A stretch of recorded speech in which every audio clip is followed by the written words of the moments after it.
আমাদের কেন এখন এত সিজার? আগে তো সিজার ছিল না এত বেশি। বলতে পারেন ডাক্তাররা পারলে সিজার করে, ভাই আপনার বাচ্চা যদি বাসায় এমনিতে হয় ডাক্তাররা কি কেমনে জোর করে সিজার করে?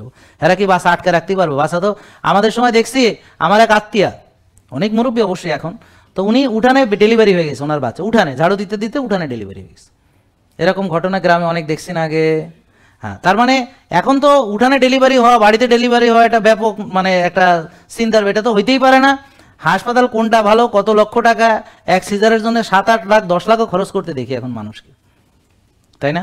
আর আগে যেখানে ফ্রি অফ কস্ট বাড়িতে বাচ্চা হয়ে গেছে, ধাত্রী আসবে খবর দিছে, ধাত্রী আর এক বাড়ি ডেলিভারি করাচ্ছে, এদিকেরটা এমনি হয়ে গেছে, তাই না? এই যে এখন আমাদের আর্থসামাজিক যে বর্তমান প্রেক্ষাপট, সকল সোশ্যাল যে এখন বর্তমান আমাদের যে মূল নীতি হলো খাবো, রাত জাগবো, টেনশন করব, আর হইলো অলসতা বিলাসিতা করবো, এটার উপরে আমরা এখন বহাল। দেখেন আপনারা চিন্তা ভাবনা করে, কেউ কষ্ট করে কিছু করতে রাজি না।